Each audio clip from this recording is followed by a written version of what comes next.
每逢假期，身边的朋友都要出门旅行。平时工作繁忙，旅行本来是件放松的事儿，可有不少情侣在旅行的过程当中吵得不可开交，甚至直接分手的都大有人在。这个11假期，我的一个朋友就和男友分了手，两个人在一起刚1个多月，正是感情升温的时期。刚开始的时候，大家都表示不能理解，细问之下才得知，原来两个人一起出国玩了一趟。他说了一件小事儿，有一次遇上飞机晚点，飞机一落地，她男朋友拎着自己的行李拨开人群就往前赶，边走边催她快点，完全没有想要帮她拿行李的意思。朋友顿时傻眼了，没想到平时约会时的细心体贴，在一起2天就荡然无存。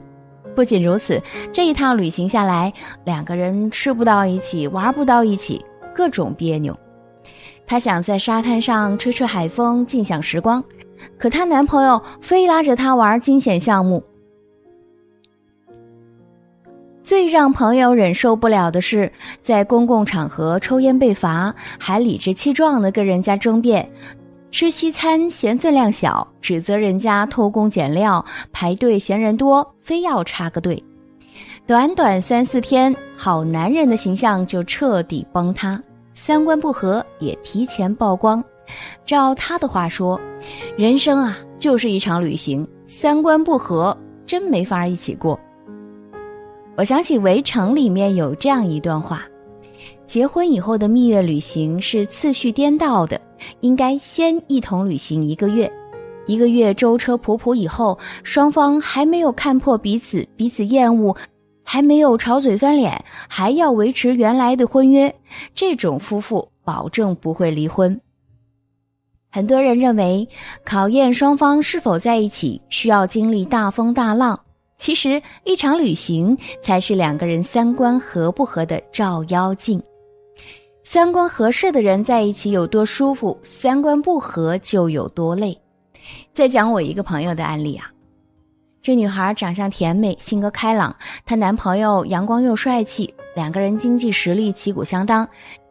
家境也是相互匹配，可谓是金童玉女。结果刚在一起没过半年，两个人就分了手。这姑娘生活比较精致，每次约会呢都会把自己穿戴得得体，化上淡妆。她男朋友却说，两个人已经在一起了，没必要穿得这么好看。她喜欢布偶娃娃，每次逛街都要买一个回家。她男朋友又说，这么大个人了还是这么幼稚。她休息的时候会学插花练瑜伽，她男朋友会说，她的爱好浪费钱，还不如学几个菜更实在。而且每次泼完冷水还要说一句，我这是为你好。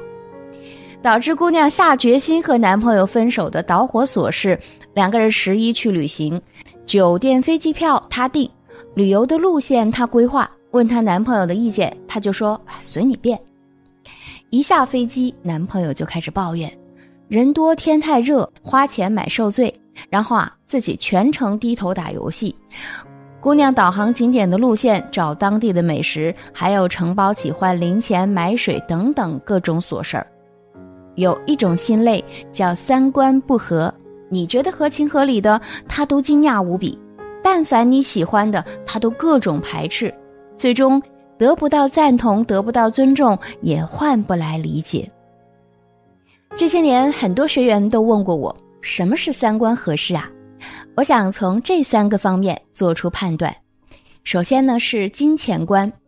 我见过很多女人只谈感情不谈钱，恋爱不敢要礼物，结婚不要彩礼还裸婚，可结果大多数这样的女人都是人财两空。为什么呢？因为金钱是三观的最直接反应。这并不是说要你找对方要多少钱，是要你们在对金钱的态度上保持相近或者一致，这一点旅行途中很明显。先说我一个姐妹的故事她比较小资，喜欢吃西餐喝咖啡看画展，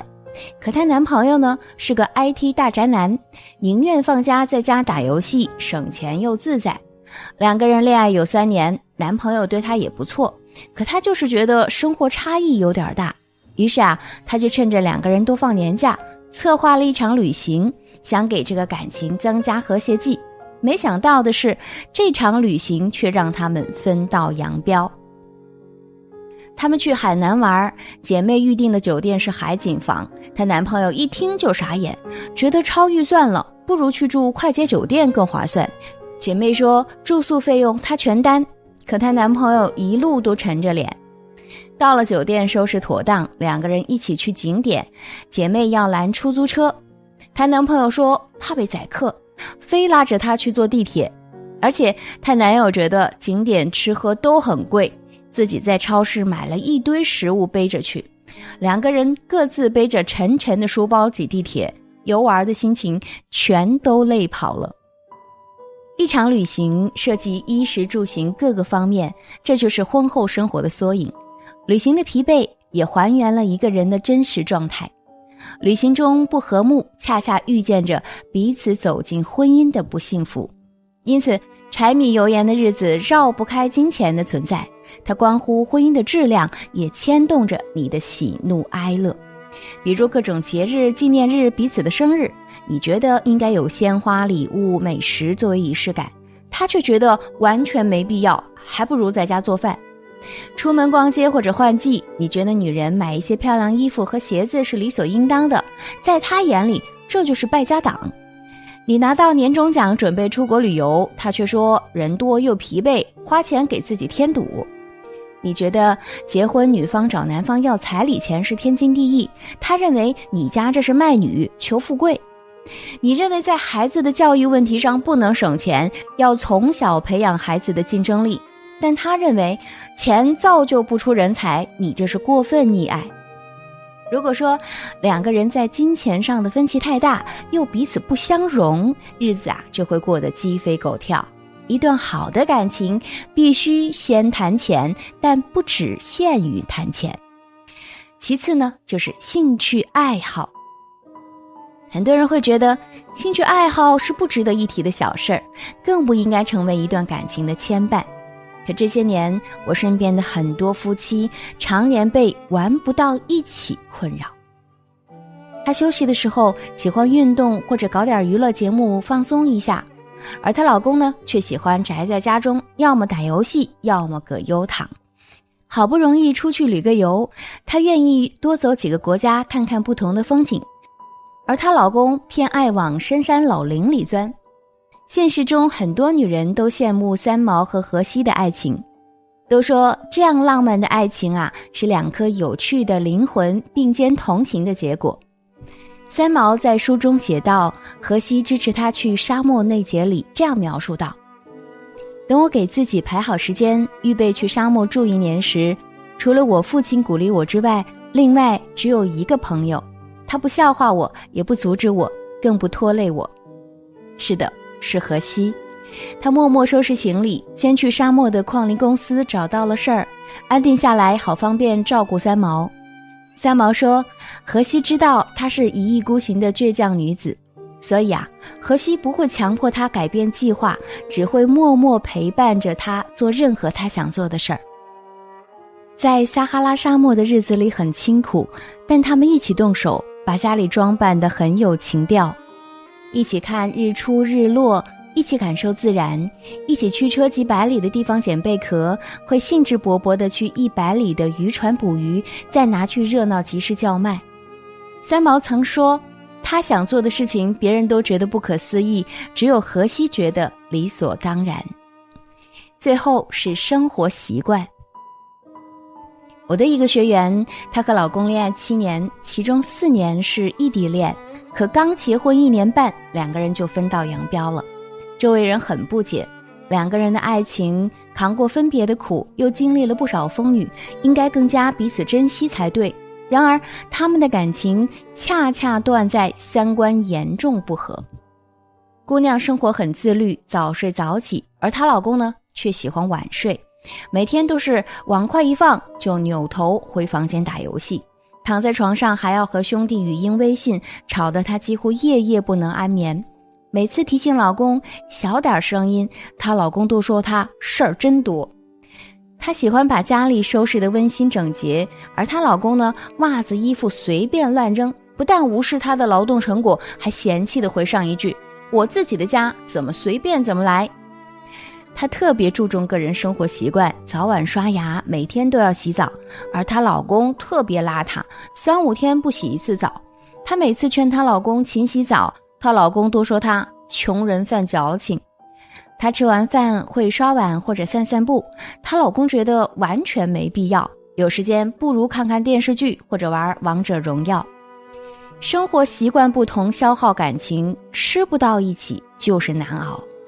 我见过一对夫妻，结婚10年来就是吃不到一块儿去，妻子饮食清淡，丈夫无辣不欢。若是2个人做饭的时候都能照顾一下彼此的喜好，那么日子也还能过得和谐安稳。可偏偏这2人谁也不顾谁，光为吃饭就吵过无数次架。三观合不合其实很明显，旅行一次人就会原形毕露。三观不合虽然并非不能改变，但是我们还是要在选择伴侣的时候擦亮眼睛，不要被一时的浪漫所蒙蔽，过度美化了2个人的匹配度。当你发现和对方的种种小差异的时候，一方面不要盲目接受或者压抑自己去忍耐，暂时的隐忍只是对问题的掩盖，并不能解决实质性的问题。另一方面就是要给对方及时进行有效的引导，不是说让你态度强硬的去纠正他这行为不对，而是要善于运用技巧去找到一个合适你们的相处方式，让彼此都感到舒适。2个人相处久了，就很可能沉溺于自己的世界当中，双方就会缺少了沟通。渐渐的，2个人都待在自己的舒适区中，对恋爱失去了兴趣，你会觉得他越来越不爱你了，